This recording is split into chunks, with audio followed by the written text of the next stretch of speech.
Dan itu sudah mulai nampak. Kasus Ustaz Adi Hidayat. Kasus Ustaz Abdul Somad. Kasus-kasus yang lain. Muhammadiyah firqat dalah. NU dalah. Persis dalah. Gaya pemikiran Khawarij. Itu yang disebut dengan Wahabi gitu deh.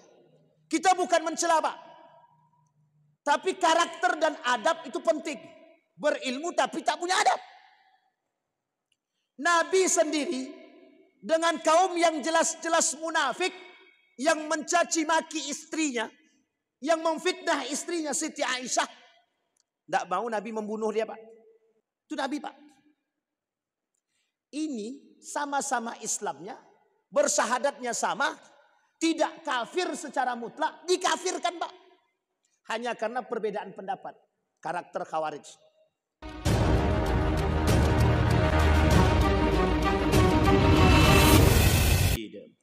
Bapak Ibu sekalian yang berbahagia, mudah-mudahan di subuh hari ini Allah melimpahkan rahmat dan karunia-Nya kepada kita semua.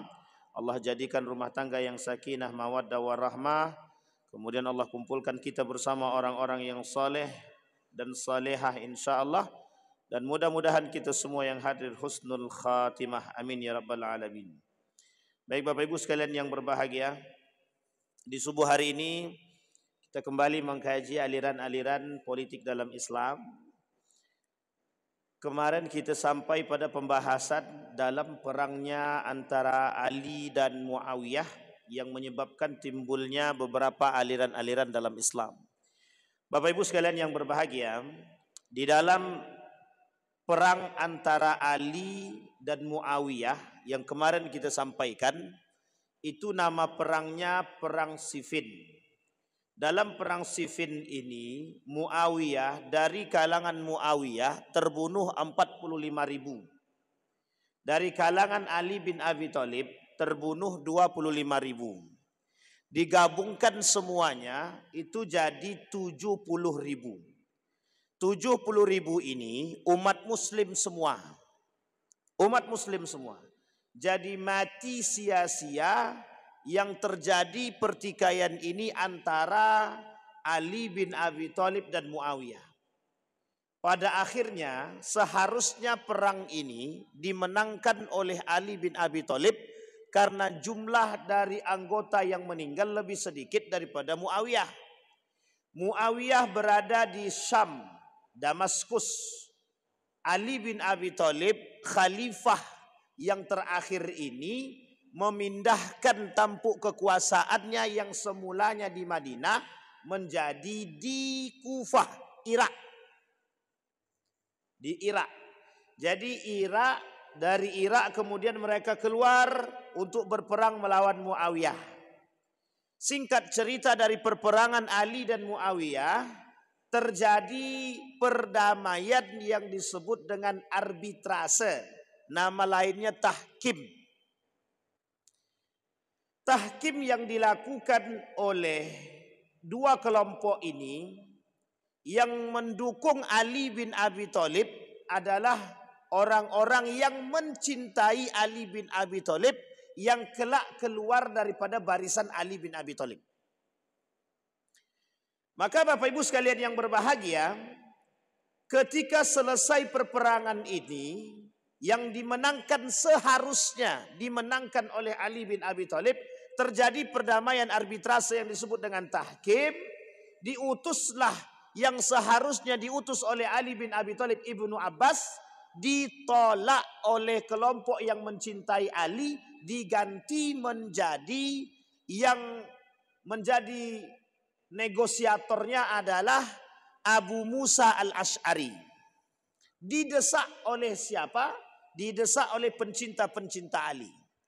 Singkat cerita Bapak Ibu sekalian yang berbahagia, diikatlah oleh Muawiyah Al-Quran, ditombak, diangkatlah oleh Muawiyah tombak tersebut, yang di atas tombak itu ada Al-Quran. Perdamaian. Oleh karena itu negosiasi terjadi antara Ali dan Muawiyah, yang fatalnya adalah, akibatnya adalah menurunkan Ali dari tampuk kekuasaannya sebagai seorang khalifah yang resmi ketika itu, diangkat oleh para sahabat. Ini harus dipahami baik-baik. Karena kondisi ini perperangan, perang saudara. Jadi perang saudara pertama sekali terjadi itu ketika perangnya Ali dengan Aisyah dirunut, kemudian terjadi perangnya Ali dengan Muawiyah, kemudian terjadi perang selanjutnya setelah ini kita sampaikan. Setelah itu Bapak Ibu sekalian yang berbahagia, terjadilah kekecewaan. Ali tidak menginginkan perdamaian. Para pecinta Ali meminta untuk melakukan perdamaian. Terjadilah perdamaian dan mereka pulang. Setelah terjadi perdamaian, Ali kembali ke Kufah, kemudian Muawiyah balik ke Syam. Di tengah perjalanan di perbatasan Harurah, keluarlah dari barisan Ali yang disebut dengan khuruj. Khuruj dari barisan Ali bin Abi Thalib. 200 lebih yang keluar dari barisan Ali. Yang keluar dari barisan Ali di perbatasan Harurah ini tidak sedikit, 200-an lebih. Bahkan dalam riwayat mengatakan 12.000. Bahkan dalam riwayat yang lain mengatakan 200-an lebih. Artinya banyak yang keluar. Ketika yang banyak keluar dari barisan Ali ini, di tengah perjalanan ketika Ali kembali ke Kufah, apa kata Ali? Ibnu Abbas, kembali kau kepada mereka, suruh mereka balik lagi ke kita, kata Ali bin Abi Thalib. Dibujuk, dirayu, yang tadinya 12.000 dalam sebagian ulama mengatakan 12.000, balik 200. Kemudian dibujuk lagi, balik 100. Masih banyak yang tersisa. Sehingga yang tersisa ini Bapak Ibu sekalian yang berbahagia, mereka keluar dari barisan Ali dan pergi ke tempat-tempat terpencil yang berada di sekitar Kufah. Dari desa-desa terpencil yang ada di Kufah, sekitar Irak. Termasuk di perbatasan Harura. Kelompok inilah yang disebut dengan Khawarij, yang menyatakan keluar daripada barisan Ali bin Abi Thalib. Namanya Khawarij. Setelah barisan ini keluar, muncul barisan pencinta Ali. Meskipun belum deklarasi, tapi mereka mengatakan kepada diri mereka dan kelompok mereka, kami pencinta Ali bin Abi Thalib. Mereka sebutlah nama mereka Syi'i. Nahnu Syi'i. Muncul dua kelompok sekaligus. Kelompok pertama namanya Khawarij. Kelompok kedua namanya Syiah. Jadi pada masa Ali bin Abi Thalib itu, ada kelompok yang ingin mendamaikan dua kelompok ini. Ketika ingin mendamaikan dua kelompok ini, tapi tak berhasil, maka dua kelompok ini menjadi penengah dan menjadi kelompok tersendiri. Nama kelompoknya Murji'ah. Jadi ada 3 kelompok sekaligus. Dari akibat perperangan Ali bin Abi Thalib dan Muawiyah. Singkat cerita Bapak Ibu sekalian yang berbahagia, keluar dari barisan Ali, nama kelompok ini namanya Khawarij. Mereka menyalahkan Ali bin Abi Thalib karena Ali bin Abi Thalib bertahkim dengan Al-Quran tadi, berdamai dengan Muawiyah. Apa kata mereka? Ali kafir. Man lam yahkum bima anzalallah faulaika humul kafirun. Yang mengambil hukum selain daripada Al-Quran kafir. Ali bernegosiasi dalam tahkim disebut kafir. Yang menyuruh berdamai mereka, yang menyalahkan Ali mereka, yang keluar dari barisan Ali juga mereka. Jadi yang dikafirkan oleh mereka siapa? Ali bin Abi Thalib, Aisyah, Muawiyah, Abu Musa al-Ash'ari, kemudian Ibnu Abbas. Semua sahabat-sahabat Nabi yang masuk dalam barisan Muawiyah dan Ali bin Abi Thalib, mereka sebut semuanya itu kafir. Apa alasannya? Karena mereka bertahkim atau mengambil hukum bukan dengan Al-Quran. Dalil yang mereka jadikan rujukan, wa man lam yahkum bima anzalallah faulaika humul kafirun. Yang tidak mengambil hukum dengan Al-Quran, mereka semua kafir. Nah, jadi Bapak Ibu sekalian yang berbahagia, tradisi pengkafiran itu pertama sekali terjadi pada masa Khawarij. Pada masa siapa Bapak Ibu? Khawarij. Kalau ada sekarang orang yang mengkafir-kafirkan kita, itu neo Khawarij. Orang Khawarij baru. Kok timbul sekarang gerakan-gerakan mengkafir-kafirkan orang? Berarti mereka pencinta kelompok Khawarij. Karena Islam tak pernah mengajarkan mengkafirkan orang. Nabi Muhammad SAW sadar akan kemunafikannya Abu Ubaid bin Salul. 40 nama kaum munafik di tangan Huzaifah ibnul Yaman dapat dari baginda Nabi Muhammad SAW. Nabi tak pernah mengkafirkan mereka. Tak pernah. Bahkan Dzul Khuwaisirah yang dianggap orang sangat munafik, yang berani mencela Nabi, kata Umar bin Khattab, "Ya Rasulullah, kita bunuh saja Dzul Khuwaisirah ini." Umar ini kan orangnya sensian Pak. Mentalnya itu mental betul-betul pejuang. Kata Umar, bunuh. Da'ni an aktul. Nah, jadi gini Bapak Ibu, ada namanya dulu, ini pelopor pertama Khawarij. Pelopor pertama karakter Khawarij. Namanya Dzul Khuwaisirah. Siapa namanya Bapak Ibu? Dzul Khuwaisirah namanya. Yang mengatakan kepada Nabi, "Hei Muhammad, yang adil bagi-bagi harta itu." Kata Nabi, kalau aku tak bisa berlaku adil, terus siapa? Kata Umar bin Khattab, "Ya Rasulullah, da'ni an aktul." Udah bunuh aja Rasul. Kata Nabi, "Da'hu." Tinggalkan dia, biarkan dia pergi. Kelak akan muncul golongan-golongan seperti dia di antara kalian. Kata Nabi Muhammad SAW. Ketika itu Umar bin Khattab bersama Nabi. Para sahabat bersama Nabi. Inilah Bapak Ibu sekalian yang berbahagia. Cikal bakal Khawarij. Nah, sampai di sini bisa dipahami Bapak Ibu. Nah, sekarang kita lihat. Apa slogan daripada Khawarij ini? Slogannya Bapak Ibu sekalian yang berbahagia. Kembali kepada Al-Quran dan Sunnah. Berpegang hukum dengan Al-Quran. Ini sudah menjadi slogannya orang Khawarij. Berarti yang sekarang ini kalau ada kembali kepada Quran dan Sunnah Khawarij, Ustaz, belum tentu. Jangan langsung mengambil kesimpulan. Karena ini penting untuk kita runut. Nah, Bapak Ibu sekalian yang berbahagia. Ketika Ali bin Abi Thalib sudah sampai di Kufah, orang-orang Khawarij yang keluar dari barisan Ali sudah terpencar di beberapa daerah. Singkat cerita, Ali ingin melakukan kembali perperangan bersama Muawiyah. Di tengah perjalanan, terdengar oleh Ali berita akan kebengisan kaum Khawarij yang keluar dari barisan Ali di perbatasan Harurah dan di sekitar daerah-daerah terpencil yang ada di Kufah.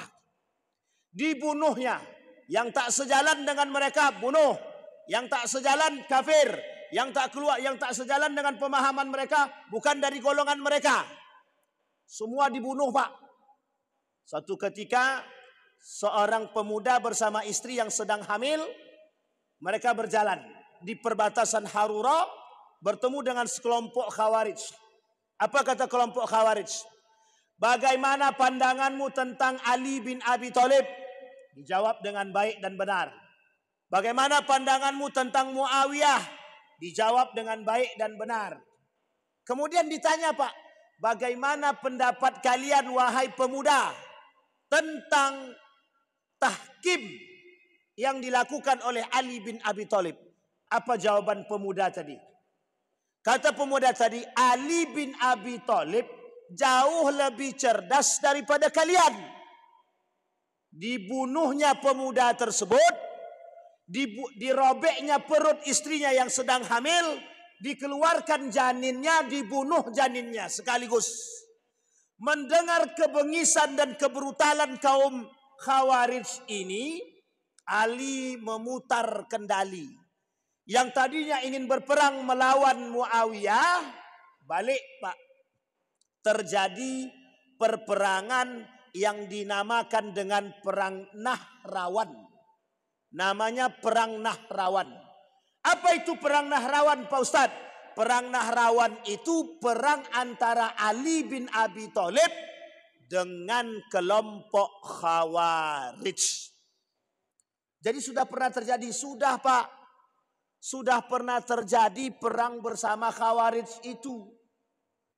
Dan di dalam kelompok Khawarij itu ada yang bernama Dzulkhuwaisirah. Yang dulu pernah membumi hangus, yang dulu pernah mencela baginda Nabi Muhammad SAW. Singkat cerita Bapak Ibu sekalian yang berbahagia, dihabiskan oleh Ali semuanya. Riwayat pertama, tidak ada yang ditinggalkan oleh Ali bin Abi Thalib, satu orang pun tak ada yang ditinggalkan. Dalam riwayat yang pertama. Dalam riwayat Abu Zahra, orang Khawarij di bumi hanguskan sama Ali bin Abi Thalib, tersisa 10 orang. Tersisa 10 orang. Yang 10 orang ini Bapak Ibu sekalian yang berbahagia, lari tunggang langgang. Tak tahu kemana. Ada yang keluar perbatasan Kufah. Ada yang ke Syam. Ada yang ke Madinah. Ada yang ke Mekah. Pokoknya lari. Ada yang keluar perbatasan. Yang 10 orang ini. Kelak yang 10 orang ini, salah satu di antara mereka ada yang ikut berperang melawan cucu baginda Nabi Muhammad SAW yang bernama Al-Husain di Karbala. Jadi sadis Pak, perang saudara ini sadis. Jadi kalau sekarang terjadi perang saudara, itu sebenarnya bumbu-bumbu aja Pak. Sadis Pak, perang saudara ini sadis. Kelak runut-runutan kerajaan Islam itu rata-rata perang saudara. Semenjak ini nanti Bapak Ibu ya, gara-gara Ali bin Abi Thalib terbunuh, Muawiyah naik, nanti terjadi namanya dinasti Umayyah. Setelah dinasti Umayyah, dinasti Abbasiyah. Dinasti Abbasiyah menghabisi dinasti Umayyah. Dinasti Abbasiyah dihabisi oleh Mongol. Terus menerus. Jadi perang saudara tiada akhir. Kata Nabi, setelah kepemimpinanku, kata Nabi, al-khalifatu min ba'di 30 sanah. Kepemimpinan setelahku, kata Nabi, akan terjadi selama 30 tahun. 30 tahun itu Pak dirunut. Pertama Abu Bakar, Umar bin Khattab, Utsman bin Affan, Ali bin Abi Thalib. Dan yang terakhir namanya Al-Hasan. Anak daripada Ali bin Abi Thalib hanya memimpin 7 bulan. Diambil alih oleh siapa? Diambil alih oleh Muawiyah. Muawiyah ibn Abi Sufyan. Nanti Muawiyah bin Abi Sufyan mengambil alih lagi. Setelah diambil alih oleh Muawiyah ibn Abi Sufyan, singkat sejarah, nanti diberikan kepada anaknya Yazid bin Muawiyah. Awal hancurnya kekuasaan. Jadi nepotisme pertama itu bisa kita sebut ketika terjadi nepotisme pada masa Muawiyah ibn Abi Sufyan. Jadi Bapak Ibu jangan salah, kalau nepotisme sekarang itu ada, masa dulu sudah ada. Dulu Muawiyah itu sebelum, kalau selesai, jadi kesepakatan Muawiyah dengan Al-Hasan itu 2. Kata Al-Hasan, aku ini pencinta kedamaian. Jadi sekarang tidak apa-apa. Ambillah olehmu jabatan kekuasaan khalifah ini. Jika engkau bisa mendamaikan. Dengan 2 syarat. Syarat yang pertama, jangan kau caci maki bapakku Ali bin Abi Thalib. Bapak Ibu, setelah terjadi perang antara Ali dan Muawiyah, terjadi namanya perang Nahrawan. Setelah perang Nahrawan Bapak Ibu, Ali terbunuh oleh Ibnu Muljam, salah satu anggota Khawarij juga. Ibnu Muljam ini membunuh Ali bin Abi Thalib dengan nama Allah. Bismillahi Allahu Akbar. Ditembaknya Pak, pakai panah dulu. Baru kemudian Ali dipotongnya Pak. Pakai pedang. Sadis pembunuhan Ali Pak. Pembunuhan Utsman bin Affan sadis. Pembunuhan Ali bin Abi Thalib sadis. Cucunya, anaknya diracun. Kemudian Al-Husain sadis. Ini sadis nih Pak. 4 orang yang menjadi sahabat Nabi dan cucu Nabi ini itu dibunuh dengan keadaan yang sadis. Sadis. Dan menyebut nama Allah. Atas nama Allah. Singkat cerita Bapak Ibu sekalian yang berbahagia. Muawiyah selesai. Naik Al-Hasan. Apa kata Muawiyah kepada Al-Hasan? Kata Hasan, ambillah olehmu jabatan ini boleh. Tapi jangan caci maki bapakku. Semenjak kasus terbunuhnya Utsman bin Affan, Muawiyah tidak lagi baik dengan Ali bin Abi Thalib. Ali di Damaskus, di Sam, dicaci maki oleh Muawiyah. Dicaci maki Pak. Tapi kita tidak boleh mencela Muawiyah. Meskipun begini dalam keadaan dalam sejarahnya, kita tidak boleh mencela Muawiyah karena bagian daripada sahabat baginda Nabi Muhammad sallallahu alaihi wasallam. Singkat cerita Bapak Ibu sekalian berbahagia. Apa kata Muawiyah? Tidak bisa. Okeylah. Kemudian dikatakan oleh Al-Hasan, kalau begitu jangan kau caci maki keluarga Ali, jangan kau caci maki Ali bin Abi Thalib di hadapan keluarganya. Diterima oleh Muawiyah. Setelah selesai, yang kedua, kata Al-Hasan, kalau aku mati duluan, maka tampuk kekuasaan, masamu habis, kembalikan musyawarah. Jadi pemilihannya musyawarah. Meninggal Al-Hasan dan masa jabatan Muawiyah selesai, harus dikembalikan musyawarah untuk dipilih kembali. Singkat cerita, kalau yang meninggal duluan Muawiyah, kata Al-Hasan, maka setelah kepemimpinanmu, Al-Hasan yang menjadi pemimpin. Apa yang terjadi Bapak Ibu? Al-Hasan diracun. Hasan diracun. Setelah Hasan diracun, meninggal Al-Hasan. Tampuk kekuasaan khalifah habis di masa jabatan Muawiyah. Harusnya Muawiyah mengembalikan kepada musyawarah. Tapi tak dikembalikan oleh Muawiyah. Dipilihlah anaknya Yazid ibn Muawiyah. Ini nepotisme pertama Pak. Yang dilakukan oleh Muawiyah ibn Abi Sufyan. Apa tahu Bapak Ibu alasannya? Alasan yang paling sederhana. Itu sama dengan kasus yang sekarang. Kenapa kok anak yang dipilih oleh Muawiyah bin Abi Sufyan? Jawabannya sederhana. Karena dia anakku. Karena siapa? Karena dia anakku. Inilah sistem khalifah yang tadinya musyawarah berubah menjadi sistem dinasti pertama sekali dalam kerajaan Islam. Sistem dinasti pertama Pak. Jadi sistem dinasti, perubahan khalifah itu, sistem itu musyawarah yang tadinya musyawarah, mufakat, berubah menjadi dinasti, itu pada masa dinasti Umayyah. Lebih tepatnya pada masa Muawiyah. Itu dua sekaligus yang dilihat itu Pak. Nepotisme pertama, yang kedua sistem dinasti pertama. Setelah itu Bapak Ibu sekalian yang berbahagia, turun-temurun. Turun-temurun. Nah, kembali kepada poin. Selesai Bapak Ibu ya.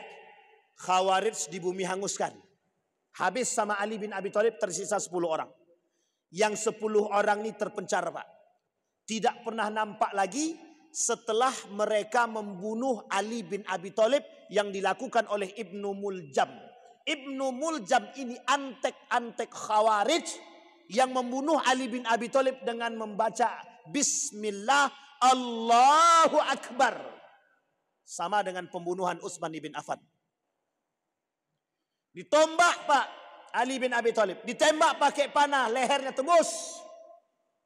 Singkat cerita, orang-orang ini selesai, masuk masa Muawiyah, baru kemudian muncul kembali orang-orang ini, yang 10 orang ini tadi memberikan hasutan-hasutan kepada tempat-tempat pelarian mereka. Ada yang nanti kembali pada masa Muawiyah, kembali lagi mereka ke tempat Kufah, tempat kekuasaan Ali bin Abi Thalib, yang di situ berkumpul kelompok Syiah. Jadi kelompok Syiah pertama kali muncul di Kufah. Irak. Kita tak bahas Syiah ini. Singkat cerita, kapan muncul lagi mereka, Pak Ustaz? Muncul lagi setelah kepemimpinan Yazid ibn Muawiyah, lebih tepatnya pada masa Al-Husain. Nanti Bapak Ibu sekalian yang berbahagia, orang-orang Khawarij yang tidak banyak tadi, mereka ini Bapak Ibu sekalian yang berbahagia akan ikut andil berperang melawan Al-Husain di perbatasan Kufah yang disebut dengan Karbala. Ada antek-antek anak-anak daripada Khawarij yang ikut berperang. Sampai di sini Bapak Ibu, pembahasan Khawarij itu seolah-olah hilang. Tidak pernah muncul. Kapan muncul lagi Bapak Ibu? Muncul lagi pada masa dinasti Abbasiyah. Tapi tak kuat, hanya segelintir kelompok saja. Maka Bapak Ibu sekalian yang berbahagia, kelompok dinasti Abbasiyah pada masa dinasti Abbasiyah ini, ada kelompok Khawarij, ada. Tapi tak banyak Pak, hanya sedikit. Tapi sedikit tapi kuasa Pak. Mereka menghasut orang-orang di perbatasan. Kelak salah satu karakter mereka akan nampak ketika mereka menghasut kerajaan-kerajaan kecil yang berada di sekeliling Daulah Abbasiyah atau dinasti Abbasiyah. Yang kerap memecahkan diri, mereka semua ini Bapak Ibu terpisah, pecah. Habis tinggal Daulah Abbasiyah, di bumi hanguskanlah dinasti Abbasiyah ini oleh kerajaan Mongol. Tidak muncul lagi Khawarij Pak. Baru muncul kapan? Terjadi pada masa dinasti atau lebih tepatnya Daulah Utsmaniyah. Lebih tepatnya lagi sebelum runtuhnya Daulah Utsmaniyah. Nah, ini nanti tolong diikat ya. Ketika runtuhnya Daulah Utsmaniyah Bapak Ibu sekalian yang berbahagia, ada kelompok, ada namanya Britani Inggris. Inggris ini Bapak Ibu membangun 3 kelompok untuk menghancurkan dan memecah belah umat Islam. 1 Ahmadiyah, yang kedua Bahaiyah, yang ketiga Wahhabiyah. 3 kelompok. Sengaja dibangun oleh Inggris untuk menghancurkan Islam. Dibuatlah salah seorang dalam utusan Ahmadiyah ada di India, Bahaiyah ada di Mesir. Bahaiyah pecahan daripada Syiah. Ahmadiyah sendiri Pak. Ahmadiyah ada di India sendiri. Ini pemuja Ratu Elizabeth, pencinta Ratu Elizabeth. Karena buatan Inggris. Buatan Inggris. Sama dengan Bahai. Bahai juga begitu. Pecahan daripada Syiah. Yang ketika itu berkuasa di Mesir, namanya Syiah Fatimiyah. Syiah Fatimiyah. Nah, nanti golongan Syiah kita bahas pada masanya Pak. Selesai Bahai, selesai Ahmadi, muncul Pak golongan yang ketiga yang sengaja dibangun oleh mereka, namanya Wahhabiyah, yang kita kenal dengan sebutan Wahabi. Ini dibuat oleh Inggris. Wahabi itu ada 2 Pak. Satu namanya Wahabi, yang kedua namanya Salafi. Yang Wahabi ini buatan Inggris, yang Salafi ini Bapak Ibu, ini dari seorang mujtahid Abdul Wahab. Dan ini 2 karakter yang berbeda. Satu Abdul Wahab ibn Rustum, yang kedua Muhammad ibn Abdul Wahab. Muhammad ibn Abdul Wahab oleh sebagian kalangan ulama disebut dengan mujtahid. Tapi yang berbahaya yang Rustum yang dibuat. Bekerja sama dengan, mohon maaf, kerajaan Saud ketika itu. Jangan salah Pak. Orang inilah Bapak Ibu sekalian yang berbahagia. Kelompok inilah Bapak Ibu sekalian yang berbahagia. Yang bergabung dengan kelompoknya Saud ini. Yang disebut dengan Neo Khawarij. Munculnya Khawarij baru. Mereka mengkafirkan. Yang tak sejalan mereka bunuh. Mereka bid'ahkan orang. Yang tidak sejalan mereka bunuh, yang tidak berhukum dengan Al-Quran mereka bunuh. Mereka angkat slogannya kembali kepada Quran dan Sunnah. Maka Bapak Ibu sekalian yang berbahagia, terjadi perang besar dulu Bapak Ibu. Terjadi perang besar. Dulu Bapak Ibu, Saudi Arabia itu, terkhusus Mekah itu, itu mazhabnya beda-beda. Ada masanya mazhab Syafi'i, ada masanya mazhabnya Imam Ahmad bin Hambal, mazhabnya Imam Abu Hanifah, ada masanya mazhab Imam Ahmad bin Hambal. Sampailah hari ini. Dan ini sekelumit. Nah sekarang Bapak Ibu harus kita lihat. Kalau begitu Pak Ustadz, bagaimana karakter-karakternya atau sifat-sifatnya Khawarij ini? Kita tak bahas itu. Sekarang kita bahas yang sifat-sifat karakter. Satu, sifat daripada orang-orang Khawarij mengkafirkan orang, takfiri, suka mengkafirkan. Yang kedua, suka mencela. Yang ketiga, eksklusif. Tahu Bapak Ibu eksklusif? Mereka tak mau bergabung dengan orang lain. Hanya mau bersama dia saja. Tidak mau dia sama orang. Ini para ulama mengatakan demikian. Suka su'uzon, berprasangka buruk. Kepada siapa? Kepada selain daripada golongan mereka. Jadi Bapak Ibu, ini mohon maaf, jangan ada tersinggung ya. Karena memang slogan itu memang begitu Pak. Apa kata mereka? Yang tak sejalan dengan mereka Bapak Ibu bukan dari golongan kami. Jadi mereka tidak mau berbaur dengan kita Pak. Kalaupun ada Khawarij itu sekarang, mereka tidak mau berbaur dengan kita.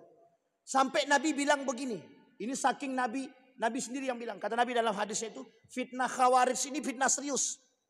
Kata Nabi, kalau kalian ketemu dengan kelompok Khawarij seperti ini, kata Nabi, bunuh. Itu kata Nabi. Karena negara kita Republik Indonesia tidak bisa main bunuh-bunuh. Kita yang masuk penjara Pak. Tapi Bapak Ibu sekalian yang berbahagia, kalau kita ketemu dengan kelompok yang takfiri, yang suka mengkafirkan, ciri khas daripada kaum Khawarij. Baik. Saking eksklusifnya. Kemudian yang ketiga, yang selanjutnya Pak. Karakter mereka berlebihan dalam beribadah. Rasul tak suka Pak.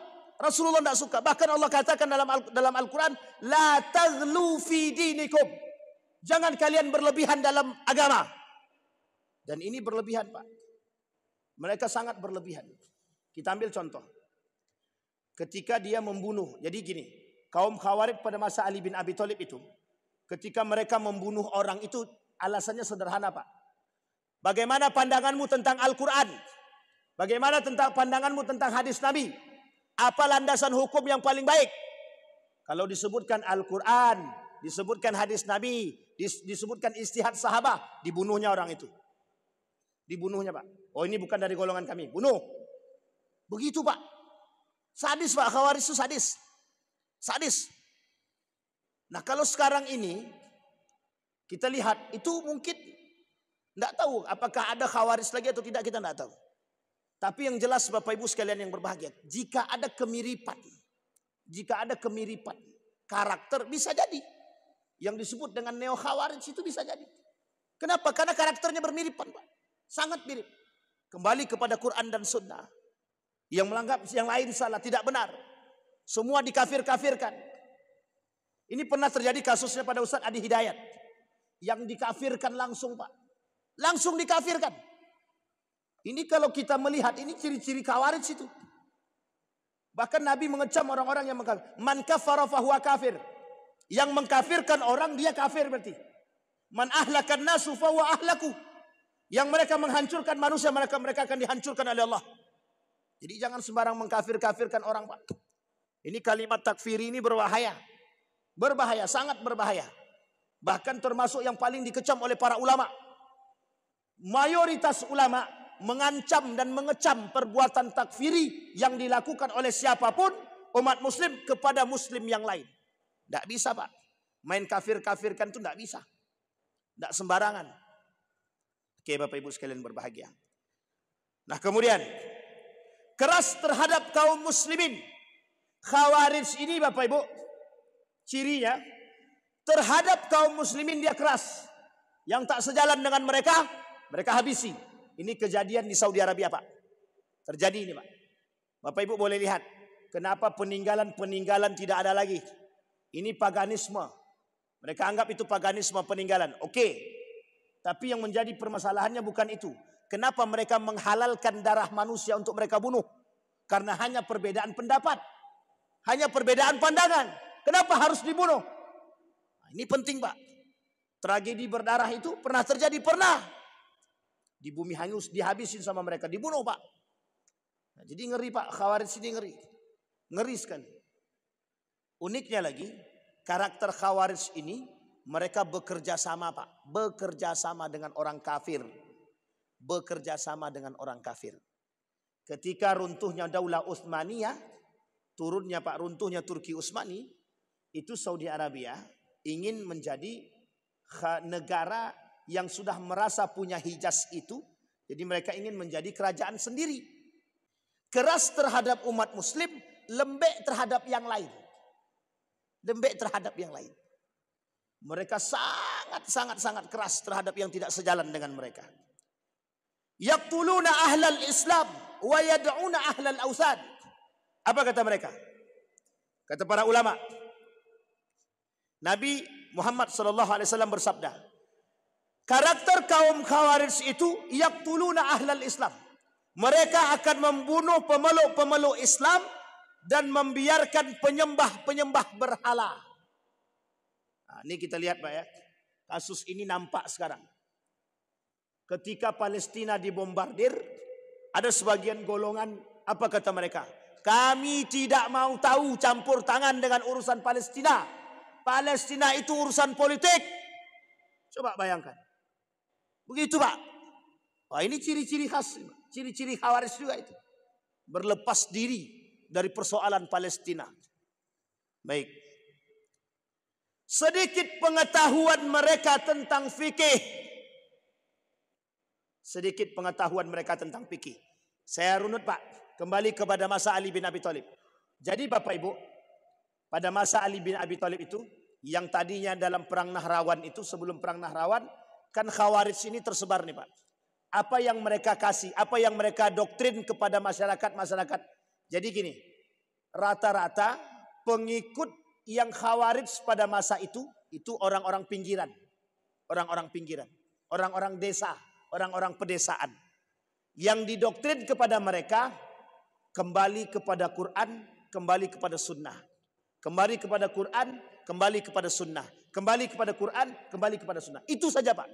Jadi tekstual Pak. Sangat tekstual.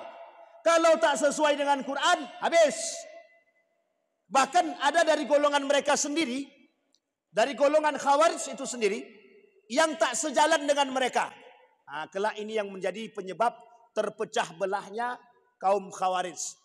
Jadi nanti Khawarij itu terbagi menjadi lebih kurang, pokoknya lebih daripada 12 golongan. Nah, salah satu di antaranya ada yang hanya kembali kepada Al-Quran. Yang satu lagi kembali kepada Quran dan Sunnah. Nah, jadi ada macam-macamnya Bapak Ibu. Kalau bahasa gaulnya sekarang nih, ada garis keras, ada garis lembut. Tapi sama-sama Khawarij itu. Jadi berbahaya Pak. Baik. Apa kata mereka? Kata Rasulullah SAW dalam sabdanya, yaqra'unal Qur'an la yujawizu taraqihim. Mereka baca Al-Quran tapi tidak sampai tenggorokan mereka. Jadi orang-orang yang memahami Al-Quran cuma sampai dia baca Quran, tapi dia tak paham dengan makna Quran itu. Dia baca Quran, tapi dia tak mengerti, tak bertadabbur dengan ayat Al-Quran. Kata para ulama fikih begini. Kami kemarin berdiskusi Pak dengan Dr. Mawardi Muhammad Saleh. Ustaz, kenapa terjadi ada golongan yang suka mengatakan kembali kepada Quran, kembali kepada Quran? Beliau jawabannya sederhana Pak. Mereka tidak belajar fikih. Saya tanyakan sama kawan saya, lulusan Madinah juga. Saya bilang, Ustaz, kenapa ada orang garis keras begini? Apa jawaban dia? Kalau kata beliau, mereka tidak belajar fikih. Jadi kalau orang belajar fikih, maka akan agak lembut sedikit Pak. Tidak keras Pak. Makanya di sini kita katakan, orang dengan fikih kalau anti dengan fikih, maka orang itu keras. Keras banget, sangat keras sekali. Makanya mohon maaf Pak, ini kasus Pak, kasus. Suami istri mau berantem, mau cerai Pak. Hanya gara-gara mana yang duluan turun. Dalam sholat itu Pak, ketika mau sujud, lutut dulukah atau tangan dulukah? Masa gara-gara antara lutut dan tangan saya, antara tangan duluan atau lutut duluan yang turun, bisa mau cerai? Itu permasalahannya apa itu? Ternyata dalam hadis Nabi, dalam kitab Sahih Bukhari, dua-duanya ada. Coba bayangkan, masa gara-gara begitu? Dan uniknya lagi Pak, uniknya lagi. Satu ketika kawan saya nelpon saya begini, Wan, saya mau menikah, katanya. Silahkan, tapi dengan seorang perempuan Wan, yang menganggap diri dia sunnah, katanya. Oke, silahkan menikahlah. Setelah dilakukan komunikasi, apa jawabannya? Kata perempuan, aku tidak mau menikah denganmu karena engkau tidak sunnah, katanya. Pak, Bu, jangan sembarangan bicara. Jangan menganggap diri paling sunnah. Mohon maaf Pak, slogan ini penting untuk kita angkat Pak. Jangan menganggap diri paling benar.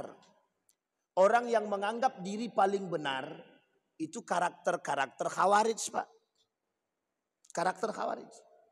Seolah-olah dengan menghafal Quran ini itu sudah menjadi yang terbaik. Memang menghafal Quran itu baik Pak. Tapi kalau salah dalam memahami Al-Quran lebih parah lagi. Bisa menyesatkan Pak. Sangat menyesatkan. Nah, Bapak Ibu sekalian yang berbahagia. Disinilah kemudian Bapak Ibu pentingnya kita untuk memahami.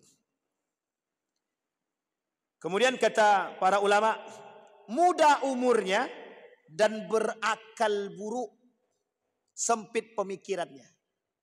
Sempit. Makanya kita bilang eksklusif tadi begitu, eksklusif. Nah, Bapak Ibu sekalian yang berbahagia. Dari yang saya sampaikan tadi, karakter-karakter ini, maka Bapak Ibu bisa melihat. Kalau ini karakternya kaum Khawarij dahulu, maka kita coba lihat sekarang. Apakah ada karakter-karakter itu sekarang? Kalau ada karakter-karakter itu sekarang, maka Bapak Ibu sekalian yang berbahagia, kita wajib memperbaiki diri. Bertahan dengan kondisi kita dulu. Setelah kita memperkuat pengetahuan kita tentang agama, baru kita kemudian mencoba untuk memberikan nasihat kepada mereka sedikit demi sedikit. Karena mohon maaf Bapak Ibu, doktrinnya kaum Khawarij ini sederhana saja. Sederhana saja. Apa itu? Kembali kepada Quran dan Sunnah. Muhammadiyah doktrinnya sama Pak. Kembali kepada Quran dan Sunnah. Hanya saja Muhammadiyah masih menggunakan ini Pak. Muhammadiyah masih menggunakan akal. Muhammadiyah masih kembali kepada fikih Pak. Kalau seandainya tidak kembali kepada fikih dan mutlak begitu, tidak jadi rumah sakit Muhammadiyah Pak. Tidak ada sekolah-sekolah Muhammadiyah, tidak ada. Dan ini penting. Berpikir terbuka itu penting. Kalau sempit pola pikirnya, itu menjadi masalah Pak. Sehingga yang terjadi adalah yang tak sejalan dengan mereka, mereka tak mau berbaur dengan kita. Makanya Bapak Ibu sekalian yang berbahagia, saya tak berani mengatakan apakah mereka itu Khawarij yang sekarang atau ini, saya tak berani katakan. Tapi karakter-karakter itu mulai nampak ketika mereka berbaur. Secara akhlak nampak. Ini pengakuan dari seorang teman yang ikut. Apa kata mereka? Ilmu bagus, akhlak tak ada. Jadi Bapak Ibu sekalian yang berbahagia, banyak ilmu akhlak tak ada guna. Banyak ilmu akhlak tak ada, tidak ada guna. Maka mudah-mudahan dari apa yang pemaparan tentang Khawarij ini bisa menjadi tolak ukur bagi kita, bisa menjadi pengingat bagi kita, bisa mempertahankan akidah-akidah kita, bisa membuat kita lebih baik agar kita tak terjerumus dalam kelompok-kelompok Khawarij ini. Oleh ulama bilang kelompok Khawarij ini termasuk kelompok munafik. Kelompok munafik Khawarij yang dahulu termasuk salah satu atau bagian daripada kelompok-kelompok munafik. Saya kira itu saja, mudah-mudahan bermanfaat bagi kita semua. Mudah-mudahan bisa diambil pelajaran bagi kita. Silakan Pak. Apakah kelompok itu sudah masuk ke Indonesia? Ini pertanyaan beliau. Kelompok yang mana nih? Yang Khawarij ini Pak. Nah, baik. Kalau karakternya, kalau mirip karakternya, atau ada kemiripan karakter, mungkin Pak.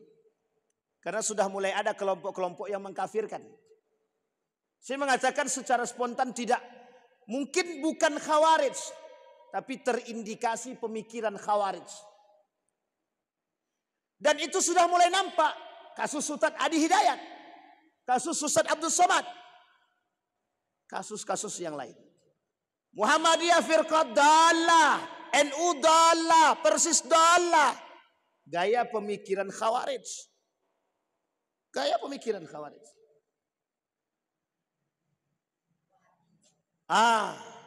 Itu yang disebut dengan Wahabi gitu deh. Kita bukan mencela, Pak. Tapi karakter dan adab itu penting.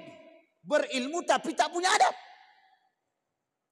Nabi sendiri dengan kaum yang jelas-jelas munafik, yang mencaci maki istrinya, yang memfitnah istrinya Siti Aisyah, tidak mau Nabi membunuh dia, Pak. Apa kata Nabi? Kalau aku bunuh, apa kalian mau aku ini dipanggil pembunuh sahabat? Itu Nabi, Pak. Ini sama-sama Islamnya, bersahadatnya sama, tidak kafir secara mutlak, dikafirkan, Pak. Hanya karena perbedaan pendapat, karakter Khawarij. Maka kata para ulama, yang sekarang ini ada yang mengkafir-kafirkan orang, itu bukan Khawarij, tapi neo Khawarij. Khawarij gaya baru, kata dia. Dulu ada namanya LDII, bukan LDI, DII. Tahu Pak DII, Pak ya?